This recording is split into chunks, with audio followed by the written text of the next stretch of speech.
Hey, Dr. Karen here. Welcome to another edition of the Spiritual Medicine Digest. And we are nearing the end of April 2019. And the Ascension news for this week has to do with one of the questions one of my colleagues asked me about. And she called it the Ascension Flu. So, a couple of things. During the change of season, so for example, winter to spring, or spring to summer, summer to fall, fall to winter, there can be some imbalances in our 5 elements or our energies and our meridians. So to go from winter to spring, we're going into, in Chinese medicine, like the liver, gallbladder energy. So sometimes people have difficulty kind of traversing the winter to spring transition.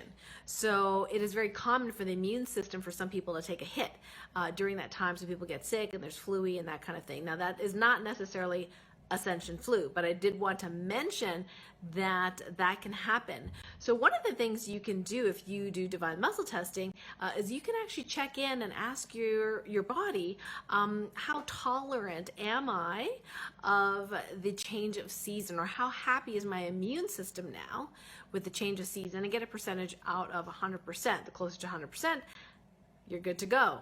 But sometimes if your immune system is not happy, you can do a quick little boost, a Topican Healing Directive, for example, just to get it back up to 100% or near 100%. Because I like to have the immune system at 95% or higher.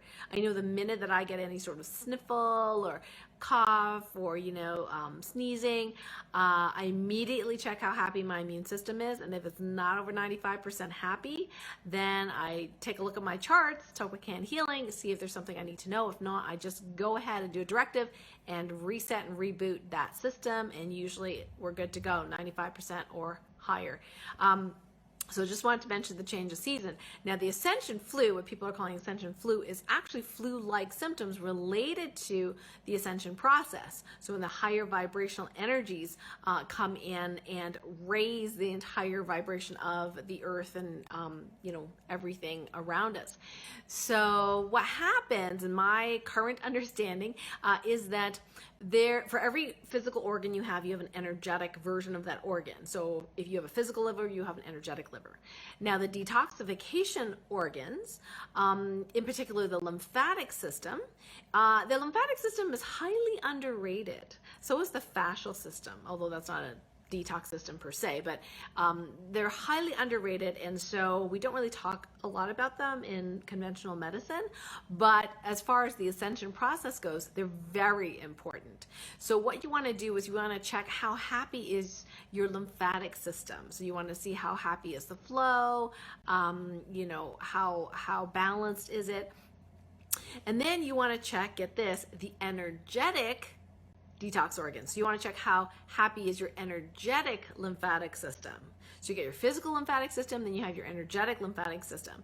So what you'll probably find if you're a sensitive soul like I am, so many of my clients are, is that your energetic lymphatic system is pretty darn happy. It's like 99% happy.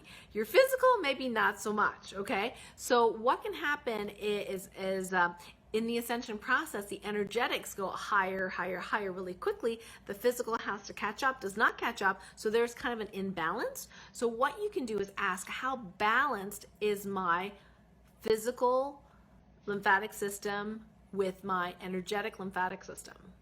Okay, and if you get a low balance, less than 95%, then usually all you have to do is just do a Topican directive to just command them balance. So I now command that my energetic and physical organs, including the lymphatic system, be completely balanced in the highest and best way. Thank you.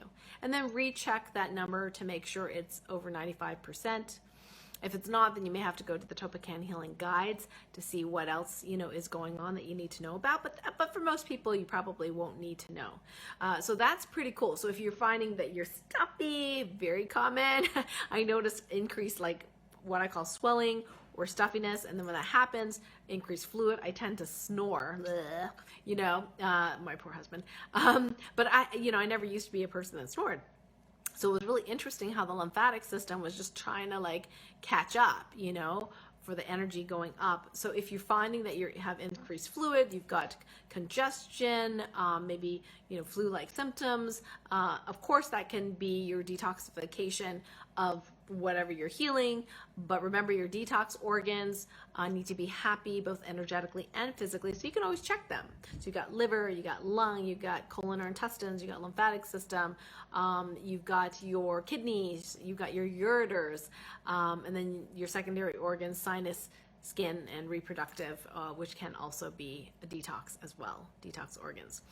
So the other thing I wanted to share with you is the really cool, interesting stuff about positive morphic fields. Now, I'm in the middle of listening to the audiobook Science Set Free by Rupert Sheldrake, and he's the first one that I heard about these positive morphic fields. So I've been, connecting with Source and asking all sorts of questions about it.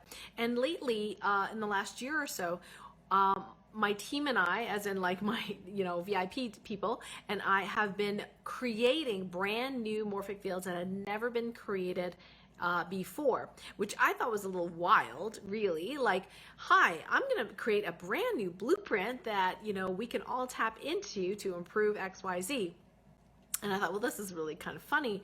But listening to this audiobook today, it really reinforced everything that I was getting from Source was probably correct, that I was interpreting it correctly, that these morphic fields are like these fields or blueprints that it's like, they talk about in the book, they talk about this habit. So nature has this habit of doing things a certain way. So your body has a habit of recreating sometimes illness and things like that based on a map or blueprint or morphic field.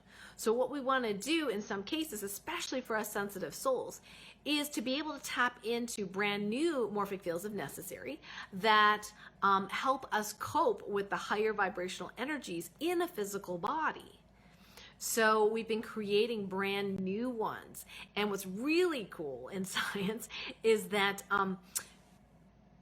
for example, he gave two examples, Dr. Sheldrake gave two examples where xylitol, which many of you know that sweetener, and zatonavir, which is a AIDS drug, the crystalline form morphed and changed over time. And he's talking about these positive morphic fields or these morphic fields changing over time and evolving on their own without necessarily us doing anything with it. And that's what I'm finding when I'm testing.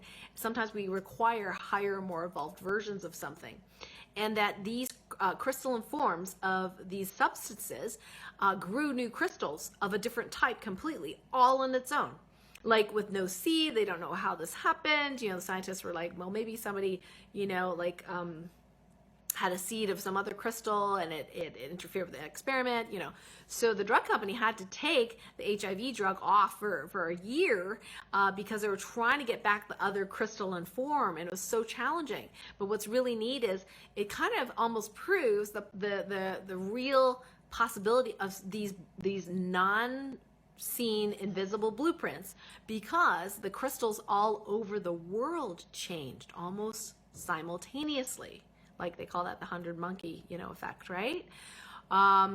So it's like, okay. So people are like, oh, maybe the crystal dust flew over the Atlantic Ocean and it seeded that experiment in that particular, place, and, it caused the new crystals to grow. But it's more likely that the positive morphic field of these evolving things, of evolving nature, now become the dominant. And so the cool thing is as we ascend and as more and more of us sensitive souls tap into the higher vibrational morphic fields, the good ones, the ones that are going to help us in the future, the less of the habitual old ones will be more dominant, and then we'll have the cumulative, and they talk about this in the book, the cumulative positive blueprints to now evolve us to the next level. So super cool stuff. So I highly recommend checking it out if you're kind of a science nerd.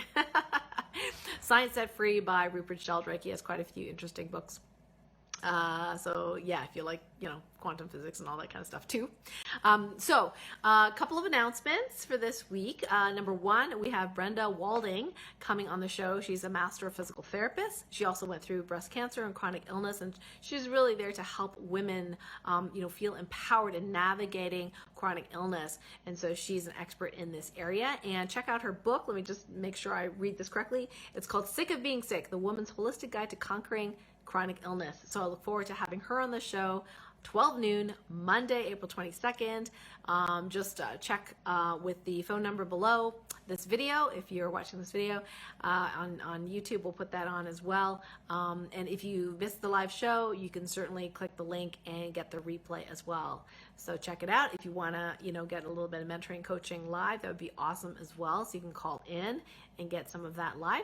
The other announcement is that, and I'm going to probably be repeating this, because some people may not watch all of these, is that September, book your, put in your, dates in your calendar. September 22nd to 27th, I will be doing a 5-day light warrior training at the Omega Institute. So if you are a light warrior, a light worker, a sensitive soul who really wants to start to harness that sensitivity and intuition as a superpower, definitely come to this 5-day event. This is going to be the inaugural Omega event, and it's going to be super fun, super awesome. We're going to do lots of interactive stuff. You're going to really get a practical and embodied experience of tapping into those superpowers that you have. So I'm super excited. So check it out, KarenCan.com/Omega, OMEGA. We'll go right to the magazine online, and you can book right there. And they're very, very affordable as far as their housing. If you want, you can even camp there. It's amazing. And I love it there. I've been there a bunch of times. And so I'm so proud and so happy to be presenting Light Warrior training. And I'm hoping this to be an annual training and maybe spreading it around the world. Wouldn't that be cool? Yes. Cool. Okay, guys, so thank you so much for watching this video. If you're on YouTube, please go ahead and hit subscribe below so you don't miss any of the Spiritual Medicine Digest. I look forward to talking with you next week with more spiritual news and ascension news. All the best. See you later. Bye. Love ya.